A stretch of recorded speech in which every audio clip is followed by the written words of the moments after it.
നമസ്കാരം. മലയാളി വാർത്തയ്ക്ക് സ്വാഗതം. പാഠശാല ഷാരോൺ രാജ് വധക്കേസിൽ കഷായം ഗ്രീഷ്മയ്ക്ക് വധശിക്ഷ വിധിച്ച സംഭവത്തിൽ ഓൾ കേരള മെൻസ് അസോസിയേഷന്റെ നേതൃത്വത്തിൽ വൻ ആഘോഷങ്ങൾ ഒരുങ്ങുകയാണ്.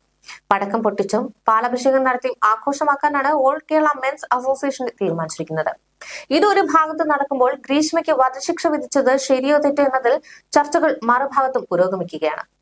അനുകൂലിച്ചും പ്രതികൂലിച്ചും അഭിപ്രായങ്ങൾ ഉയർന്നുകൊണ്ടേയിരിക്കുന്നു. എന്നാൽ വധശിക്ഷ വിധിച്ചതുകൊണ്ട് ഗ്രീഷ്മയുടെ ജീവിതം അവസാനിച്ചു എന്നതിൽ അർത്ഥമില്ല. വിചാരണ കോടതി വിധിച്ച വധശിക്ഷ അന്തിമവുമല്ല. ഇനിയുമുണ്ട് വർഷങ്ങൾ നീളുന്ന കടമ്പകൾ. വധശിക്ഷ വിധിക്കപ്പെട്ട കുറ്റവാളിയുടെ ജീവിതം ഇങ്ങനെയൊക്കെയാണ്. വധശിക്ഷയ്ക്ക് വിധിക്കപ്പെടുന്ന കുറ്റവാളിയെ ഉടൻ തന്നെ സെൻട്രൽ ജയിലിലേക്ക് മാറ്റും. ഗ്രീഷ്മ വനിതയായതുകൊണ്ട് അട്ടക്കുളങ്ങര വനിതാ ജയിലിലാണ് ഇനിയുള്ള നാളുകൾ. ജയിലിലെത്തുന്ന ആദ്യഘട്ടത്തിൽ തന്നെ വധശിക്ഷ എന്ന വിധിക്കെതിരെ സ്വന്തം നിലയിൽ അപ്പീൽ പോകുന്നുണ്ടോ എന്ന് കുറ്റവാളിയോട് ജയിൽ അധികൃതർ ചോദിക്കും.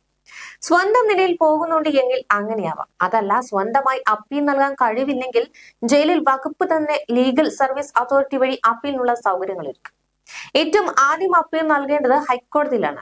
DSR അഥവാ ഡെത്ത് സെന്റൻസ് റിവ്യൂ പെറ്റീഷൻ എന്നാണ് അതിന് പറയുന്നത്. അപ്പീൽ ഫയൽ ചെയ്ത് ഏറ്റവും കുറഞ്ഞത് 7 വർഷമെങ്കിലും എടുക്കും ഹൈക്കോടതി പരിഗണിക്കാൻ. പരിഗണിച്ച ശേഷം ഹൈക്കോടതി പ്രധാനമായും 4 പഠന റിപ്പോർട്ടുകൾ ആവശ്യപ്പെടും.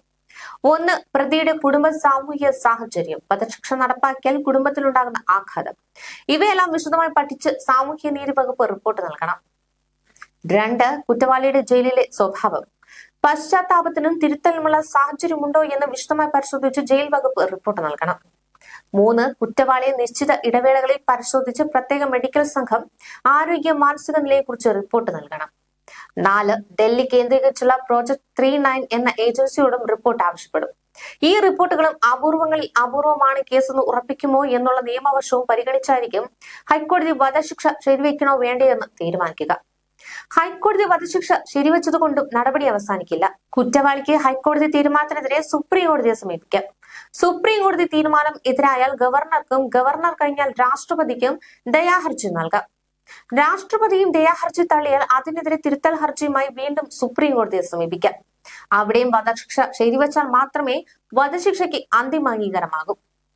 വധശിക്ഷ ശരിവെക്കുന്നത് വരെ ആ കുറ്റവാളി മറ്റുള്ള തടവുകാരെ പോലെയാവും ജയിലിൽ കഴിയുക. മറ്റു കുറ്റവാളികൾക്കൊപ്പം ഇടകലർന്നാവും സെല്ലിൽ കഴിയുന്നതും ഭക്ഷണം കഴിക്കുന്നതും ജോലി ചെയ്യുന്നതുമല്ല.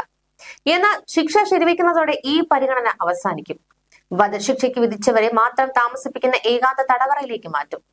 മരണത്തിലേക്കുള്ള നാളുകൾ എണ്ണിത്തുടങ്ങിയതിനാൽ കുറ്റവാളിക്ക് താല്പര്യമുള്ള വസ്ത്രവും ഭക്ഷണവും നൽകും. ഇഷ്ടമുള്ളവരെ കാണാനും സ്വന്തം വിശ്വാസം അനുസരിച്ച് പ്രാർത്ഥിക്കാനുമെല്ലാം അവസരമൊരുക്കും. കേരളത്തിൽ കണ്ണൂർ, പൂജപ്പുര സെൻട്രൽ ജയിലുകളിൽ മാത്രമാണ് കഴിമരം എന്നൊക്കെ നമ്മൾ പറയുന്ന തൂക്കിലേറ്റുള്ള സംവിധാനമുള്ളൂ. ജയിൽ വളപ്പിൽ തന്നെയുള്ള പ്രത്യേക ഇരുട്ടുമുറിയാണത്. 1978 അളകേശൻ എന്നയാളെ തൂക്കിലേറ്റിയതാണ് പൂജപ്പുരയിൽ അവസാനമായി നടന്ന വധശിക്ഷ.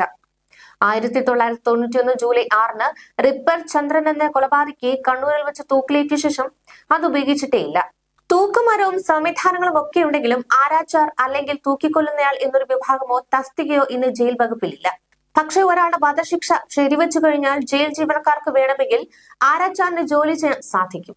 അതല്ല, നാട്ടുകാരിൽ ഒരാൾക്കാണെങ്കിലും ജയിൽ വകുപ്പിനെ താല്പര്യം അറിയിച്ച് പ്രത്യേക അനുമതിയുടെ ആരാച്ചാറായി മാറാം.